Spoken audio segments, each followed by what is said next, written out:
अभी तक हम लोग ये सारा पढ़ चुके थे। Current, direct current, AC, resistance उसका यूनिट, स्पेसिफिक रेसिस्टेंस पढ़ चुके थे। Series and parallel combination of resistance class में पढ़ चुके थे। उसका बहुत सारा क्वेश्चन भी करिए थे। आज हम लोग को करना है factors affecting resistance of wire. तो जब हम लोग रेसिस्टेंस का फॉर्मूला लिखे थे R is equal to rho L upon A. अब इस चीज़ में जब हम लोग L का वैल्यू 1 पुट कर देते हैं, लेंथ 1 मीटर हो और उसका एरिया 1 मीटर स्क्वायर हो, तो इस केस में जो रेसिस्टेंस आता है वो रो के इक्वल हो जाता है और इसी चीज़ को हम लोग स्पेसिफिक रेसिस्टेंस बोले थे। स्पेसिफिक रेसिस्टेंस, और ये रो के इक्वल हो जाता है। अब इसके बाद है factors affecting resistance of wire. तो जो हम लोग यहाँ पे लिखे हैं ये वाला सारा चीज़, इसी को हम लोग ये कर देते हैं, एक नया हेडिंग बना देते हैं, फैक्टर्स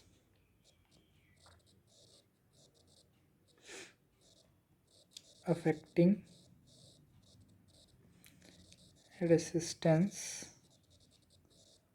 ऑफ वायर। इसमें पहला फैक्टर हो जाता है लेंथ का, directly proportional to length. Resistance of a wire is directly proportional to length of the wire. उसके बाद हो जाता है inversely proportional to area of cross section. Area of cross section, ये हो गया दूसरा पॉइंट। और तीसरा हो गया प्रॉपर्टी ऑफ मटेरियल पे भी डिपेंड करता है और उसको हम लोग रेसिस्टिविटी बोलते हैं। रेसिस्टिविटी, और इसको लिखते हैं प्रॉपर्टी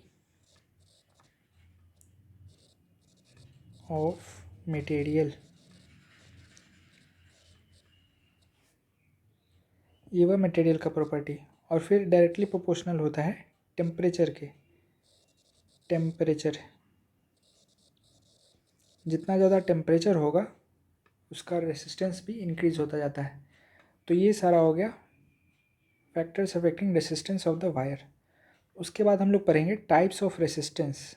यहाँ पे सिलेबस में दिया है कार्बन रेसिस्टेंस, लेकिन कार्बन के पहले हम लोग उसका टाइप पढ़ लेते हैं, फिर कार्बन पे आएंगे। तो टाइप हम लोग बोलें अगर, तो सिंपली दो टाइप पहले बोल सकते हैं। एक की फिक्स्ड रेसिस्टेंस हो, फिक्स्ड रेसिस्टेंस, और दूसरा हो कि वो वेरिएबल रेसिस्टेंस हो। किसी चीज़ का रेसिस्टेंस बार बार हम लोग वेरी कर सकें, वो एक रेसिस्टेंस ऑफर करेगा, उसको वेरिएबल रेसिस्टेंस बोलेंगे। तो फिक्स्ड रेसिस्टेंस का अलग अलग टाइप हो सकता है। एक हो सकता है वायर बाउंड रेसिस्टेंस। पहला लिखते हैं वायर बाउंड। वायर बाउंड या फिर वाउंड भी लिखा रहता है, वायर बाउंड। और दूसरा होता है कार्बन रेसिस्टेंस, कार्बन रेसिस्टेंस। और वेरिएबल रेसिस्टेंस में, वेरिएबल में एक्चुअली होता क्या है, सबसे कॉमन इसमें है रियोस्टेट। रियोस्टेट, अब इसका हम लोग कंस्ट्रक्शन देखते हैं। सबसे पहले वायर बाउंड की बात करते हैं। तो कोई भी एक वायर है, ये एक रेसिस्टेंस ऑफर करता है। अब इसी वायर को हम लोग एक जगह लपेट दें ऐसे ऐसे करके, और बाहर एक टर्मिनल इधर निकाल दें, एक टर्मिनल इधर निकाल दें, और इसको एक डब्बे के अंदर पैक कर दें, तो यही एक रेसिस्टेंस बन जाएगा, जिसको कि हम लोग बोलेंगे वायर बाउंड या फिर वायर बाउंड रेसिस्टेंस। उसके बाद है दूसरा कार्बन रेसिस्टेंस। कार्बन रेसिस्टेंस में क्या होता है कि एक कार्बन का कोई कंपाउंड होता है, ये है, इसके अंदर कोई कार्बन का कंपाउंड है, और ये मतलब कि फील्ड है, इसमें कोई वायर नहीं है, ये कंपाउंड ही फील्ड है। और इसके बाद हम लोग एक मेटल प्लेट लगा देते हैं इसके एंड पे। यहाँ पे एक मेटल प्लेट लगा दिए और यहाँ पे एक मेटल प्लेट लगा दिए, ये कंडक्टिंग हो गया। और इसमें से दो बाहर की तरफ ये निकाल दिए पॉइंट्स, ये ए बी पॉइंट हो गया। तो ये दोनों ए बी पॉइंट के बीच में जो रेसिस्टेंस होगा वो उसका कुछ वैल्यू होगा आर, और इसमें रेसिस्टेंस ये वायर ऑफर कर रहा है, इस वैल्यू का मान लो R1 R2 लिख देते हैं। तो ये वाला हो गया आपका वायर बाउंड वाला रेसिस्टेंस टाइप 1 का, और ये हो गया टाइप 2 कार्बन रेसिस्टेंस वाला, दिस इज टाइप 2। तो these two are fixed resistances, fixed resistance. Fixed resistance कहने का मतलब हुआ कि एक बार इस कंपोनेंट को हम लोग बना दिए तो वही रहेगा, जो भी उसका वैल्यू है, मान लो 5 किलो ओम है इसका रेसिस्टेंस, तो ये हमेशा उतना ही रहेगा। टेम्परेचर के कारण वैरी कर सकता है थोड़ा बहुत, लेकिन इस डिवाइस का रेसिस्टेंस उतना फिक्स हो गया। अब दूसरी बात हम लोग करते हैं वेरिएबल रेसिस्टेंस की। अब ये जो वायर हम लोग लगाए हैं इसमें 2 टर्मिनल है, एक यहाँ है दूसरा यहाँ है। अब इसी वायर को क्या करेंगे हम लोग कि बहुत ही लंबा खींच देते हैं, मान लो ऐसे ऐसे लिख दिए और ये चला गया आगे की तरफ। तो इसमें क्या करेंगे कि एक पॉइंट ये ले लेंगे ए पॉइंट, और दूसरा पॉइंट यहाँ पे ऐसे हम लोग एरो दे देते हैं और ये ले लिए बी पॉइंट। अब देखो ए और बी के बीच में कोई रेसिस्टेंस होगा। ये वाला जो वायर है ये है रेसिस्टिव वायर, रेसिस्टिव वायर, और ये वाला जो वायर है ये है कंडक्टिंग वायर, कंडक्टिंग वायर। तो दोनों ही वायर है, लेकिन इस वाले नीचे वाले वायर में क्या है कि ये रेसिस्टेंस ज़्यादा ऑफर करता है और ऊपर वाला ऑलमोस्ट ज़ीरो रेसिस्टेंस ऑफर करता है। तो इसमें ये वाला जो एरो है ये एक्चुअली में वेरिएबल होता है। यहाँ से आप इसको यहाँ तक स्लाइड कर सकते हैं इस पर।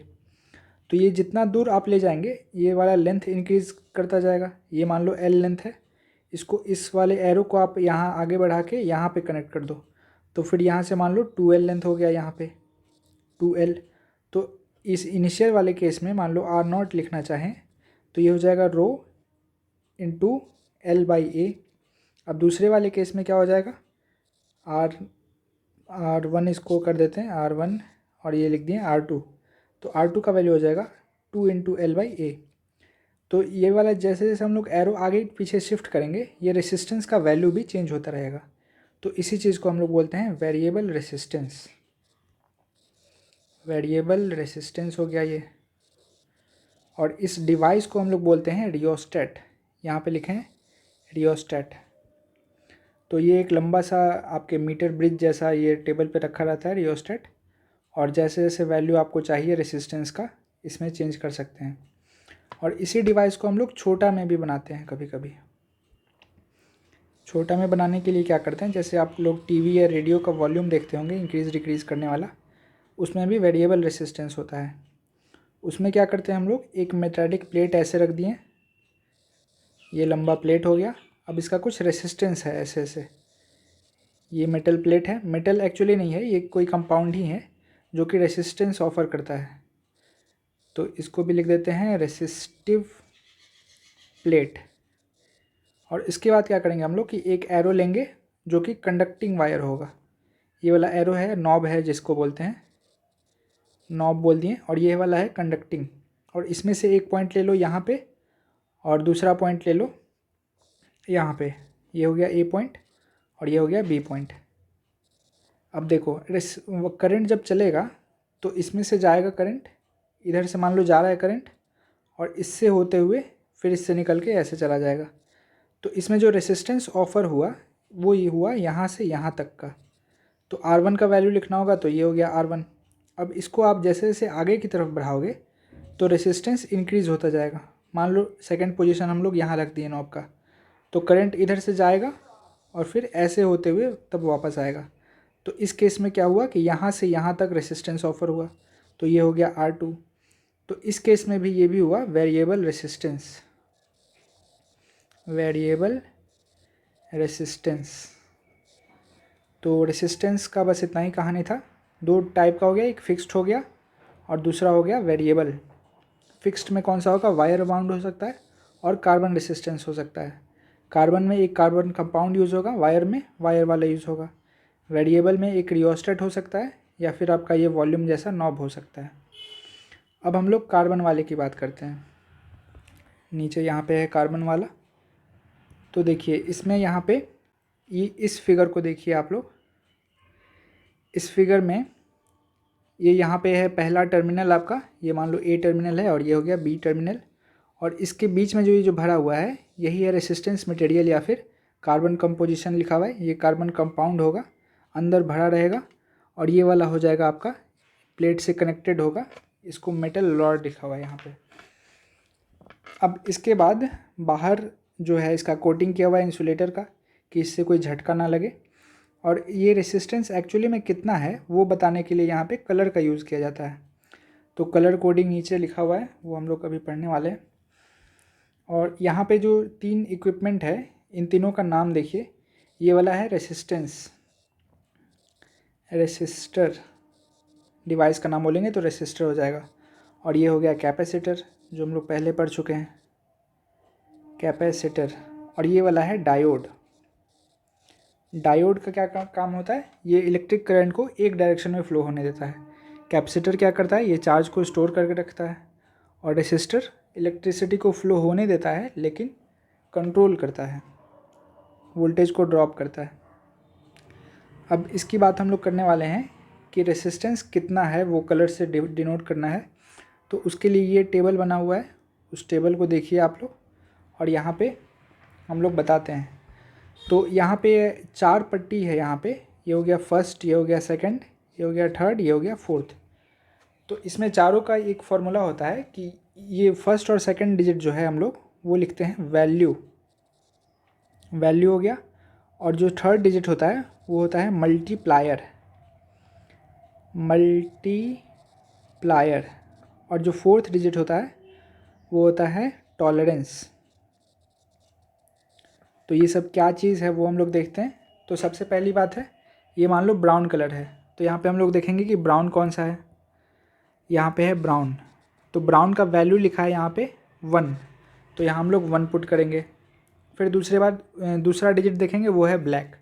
तो ब्लैक है यहाँ पे, ब्लैक का वैल्यू लिखा है 0, तो यहाँ पे 0 लिखेंगे। और उसके बाद है मल्टीप्लायर, थर्ड वाला है मल्टीप्लायर। तो मल्टीप्लायर का लिखा है रेड यहाँ पे, तो रेड देखेंगे 2 है। तो मल्टीप्लायर में क्या करना होता है कि 10 का पावर देना होता है, 10 का पावर देंगे। मल्टीप्लायर यहाँ पे है रेड, तो रेड का वैल्यू है 2, तो 10 टू द पावर 2 हो जाएगा ये। उसके बाद है टॉलरेंस, जो फोर्थ आता है वो होता है टॉलरेंस। तो यहाँ पे गोल्ड दिख रहा है, ये वाला गोल्डन कलर है, तो हम लोग गोल्ड में देखेंगे कि टॉलरेंस कितना है इसका। तो टॉलरेंस आता है इसका ±5%, तो ये हो जाएगा 5%। तो ये यहाँ पे जो रेसिस्टेंस दिया हुआ है, इसका कोई रेसिस्टेंस पूछेगी कितना होगा, तो वो हम लोग लिखेंगे 10 × 10 टू द पावर 2 ओम और +-5%। ये हो जाएगा हमारा आंसर। तो इसका वैल्यू एक्चुअली में कितना हो जाएगा, ये हो गया 1000 ±5%, यानी 1 किलो ओम का रेसिस्टेंस है। और ये ±5% वेरी कर सकता है। तो ये हो गया कलर कोडिंग। इसके बाद दूसरा भी कलर कोडिंग हम लोग देख लेते हैं। यहाँ पे 2 रेसिस्टेंस दिया हुआ है, तो मान लो ये पहला है, पहला डिजिट हम लोग लिखते हैं रेड है। तो रेड में देखो, यहाँ पे रेड के सामने है 2, तो ये हो गया 2। अब फिर सेकंड डिजिट हम लोग देखेंगे, सेकंड डिजिट के लिए ब्लू है, तो यहाँ ब्लू वाला ये मान लो है, ब्लू के लिए है 6, तो ये हो गया 2 6। अब थर्ड डिजिट जो है हमारा मल्टीप्लायर होता है, तो इसको लिखिए इनटू, और 10 टू द पावर लिखने वाले हम लोग। और थर्ड है ब्राउन, तो ब्राउन के लिए 1 यूज़ करेंगे, तो 10 टू द पावर 1 हो गया। और फिर + टॉलरेंस है, तो यहाँ पे दिख नहीं रहा है, फेडेड है थोड़ा, लेकिन ये है गोल्ड कलर, तो गोल्ड वाला देख लो, फिर से 5% है, तो +-5% हो गया।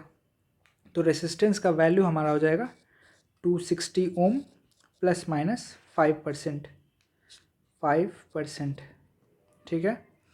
फिर यहाँ पे हम लोग देखते हैं इस वाले फिगर में, तो फर्स्ट इसका है कलर ब्राउन, तो ब्राउन के लिए लिख देंगे 1। सेकंड वैल्यू देखेंगे तो ब्लैक है, तो ब्लैक के लिए होगा 0, और इनटू, अब मल्टीप्लायर वाला लिखने वाले हैं, तो मल्टीप्लायर के लिए है ग्रीन कलर, तो ग्रीन कलर में मल्टीप्लायर है 10 टू द पावर 5, तो ये हो गया 10 टू द पावर 5। और फिर +- लिखेंगे, और फिर यहाँ पे गोल्डन है, तो गोल्ड के लिए फिर से +-5%। तो इसका जो वैल्यू हो जाएगा रेसिस्टेंस का, ये हो जाएगा 1 2 3 4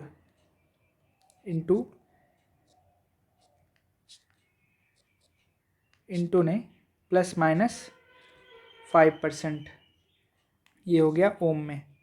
तो इस रेसिस्टेंस का वैल्यू इतना हो गया। अब हम लोग इसमें देखते हैं। अब इसमें आप एक क्वेश्चन पूछ सकते हो कि ये जो फर्स्ट लाइन है और ये वाला लास्ट लाइन है वो डिसाइड कैसे करेंगे कि यही फर्स्ट है और यही वाला लास्ट है। ऊपर से देखेंगे तो कुछ और वैल्यू आएगा, नीचे से देखेंगे तो कुछ और वैल्यू आएगा। तो उसके लिए हम लोग देखते हैं कि यहाँ पे जो टॉलरेंस है, जितना भी हम लोग रेसिस्टर कॉमनली यूज़ करते हैं उसका जनरली टॉलरेंस 5 to 20% के बीच में ही होता है। तो जहाँ भी आपको गोल्ड कलर या फिर सिल्वर कलर या फिर कोई कलर ना दिखे, या मतलब खाली स्पेस दिखे, तो उन्हीं सारे को लास्ट वाला मानना है। तो यहाँ जो गोल्ड दिख रहा है इसी को हम लोग बोलेंगे कि ये वाला लास्ट है। यहाँ गोल्ड दिख रहा है तो ये वाला हो गया लास्ट। यहाँ भी गोल्ड दिख रहा है तो ये वाला हो गया लास्ट। यहाँ ये वाला लास्ट हो गया, यहाँ ये और यहाँ पे ये। तो कौन सा लास्ट है वो हम लोग डिसाइड कर लिए, गोल्ड, सिल्वर या फिर ब्लैंक कलर देख के। और जब लास्ट वाला डिसाइड हो गया तो फर्स्ट से शुरू करते हैं। तो मान लो ये वाला लिखते हैं, इसका फर्स्ट वाले रेसिस्टर का रेसिस्टेंस लिखें। तो सबसे पहले ऑरेंज वाला है, तो ऑरेंज देख लो यहाँ पे 3 है वैल्यू उसका, तो ये लिखे 3। उसका सेकंड वैल्यू है यहाँ पे वाइट दिख रहा है, तो वाइट का वैल्यू है 9, तो ये हो गया 39 इंटू, अब मल्टीप्लायर हम लोग लिखेंगे फिर से ऑरेंज का। तो ऑरेंज का मल्टीप्लायर है 10⁻3, तो ये हो गया 10⁻3 और ये ओम में आएगा। और इसके बाद फिर हम लोग टॉलरेंस देखेंगे तो ये है ±5%। तो ये इसका इतना वैल्यू हो गया रेसिस्टेंस का।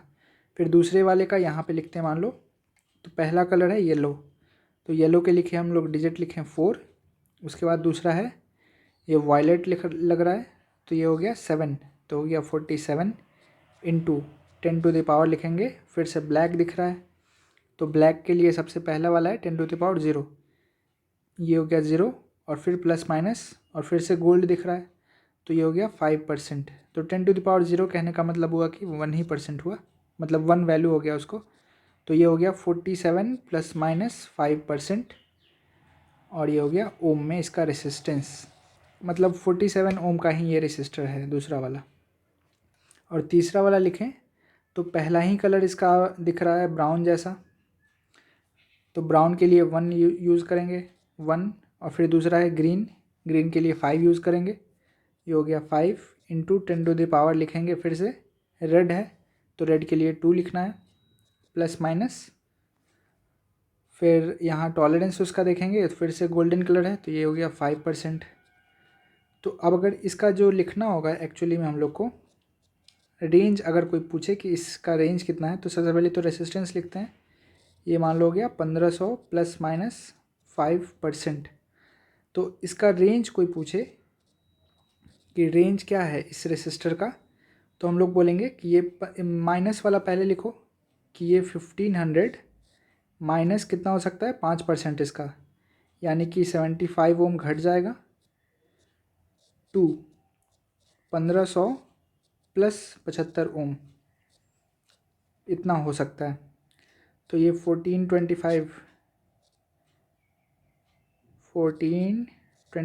हो सकता है या फिर 1575 हो सकता है। तो ये रेसिस्टेंस ये वाला रेसिस्टेंस आप किसी भी इसमें यूज़ करो, किसी भी कंपोनेंट में,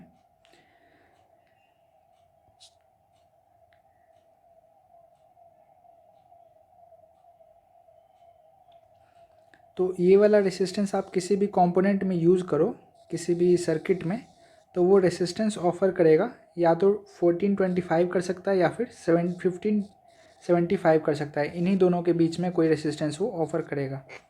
तो ऐसा नहीं है कि वो हमेशा चेंज होता रहेगा। एक बार जो रेसिस्टेंस बन गया और उसका एक वैल्यू फिक्स्ड होता है, उतना ही वो रेसिस्टेंस हमेशा ऑफ़र करता रहेगा।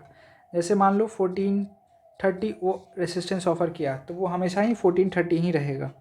किसी मतलब बहुत सारा रेसिस्टेंस कहीं कंपनी में बन रहा है, ये ऐसा बना, ये ऐसा बना, ये ऐसा बना, तो सेम ही रेसिस्टेंस बहुत सारा बनाया कंपनी, तो सारे का वैल्यू अलग अलग होगा। जैसे इसका 1430 होगा, इसका 14 कुछ हो जाएगा, 1450 हो जाएगा, इसका 1460 हो जाएगा, तो सबका अलग अलग हो सकता है। लेकिन एक बार जब बन जाता है तब उतना ही हमेशा कांस्टेंट रहेगा और ये वाला कांस्टेंट रहेगा। और जो कलर कोडिंग है उसके अनुसार हम लोग देख लेंगे कि ये जो वैरी कर रहा है वो कितना वैरी कर सकता है। तो 5% मतलब कि 75 ओम इससे एक्स्ट्रा हो सकता है या फिर 75 ओम इससे कम हो सकता है। तो इन तीनों का आप लोग खुद से निकालिएगा कि कितना कितना रेसिस्टेंस आता है इस टेबल का यूज़ करते हुए। तो ये कलर कोडिंग एग्ज़ाम में तो नहीं आएगा, आपके लैब में एक्सटर्नल वाले आपको ये दे सकते हैं कि ये वाला चार्ट ले लो और ये वाला रेसिस्टेंस ले लो और इसका बताओ कि रेसिस्टेंस कितना होगा। तो उस समय आपको बस यही बात ध्यान रखना होगा कि फर्स्ट वाला जो है ये वाला वैल्यू डिसाइड करता है, सेकंड वाला भी वैल्यू डिसाइड करता है, और थर्ड वाला है मल्टीप्लायर, और लास्ट वाला है आपका टॉलरेंस। ठीक है, बस यही 4 बात याद रखना होगा। फर्स्ट 2 डिजिट्स हो गया वैल्यू, थर्ड डिजिट हो गया मल्टीप्लायर, और फोर्थ वाला जो बैंड है वो हो जाएगा टॉलरेंस। VMT से याद कर सकते हैं। बस इतना ही था कलर कोडिंग ऑफ रेसिस्टेंस में। रेसिस्टेंस का टाइप हो गया और कलर कोडिंग हो गया। अब ओम्स लॉ एंड इस वेरिफिकेशन तो क्लास में ही बता चुके थे, किर्चॉफ्स लॉ भी बता दिए थे। अब नेक्स्ट क्लास में हम लोग पढ़ेंगे कि व्हिटस्टोन ब्रिज क्या होता है और उसका कुछ एप्लीकेशन पढ़ेंगे। एप्लीकेशन में जो रियोस्टेट एक्चुअली है उसी की तरह का ये स्लाइड वायर ब्रिज होता है, वो भी हम लोग नेक्स्ट क्लास में पढ़ेंगे। और फिर ये थियोरेटिकल चीज़ है, ये सब पढ़ लेंगे और उसके बाद ये सब आगे पढ़ने वाले हैं। आज इतना ही करते हैं।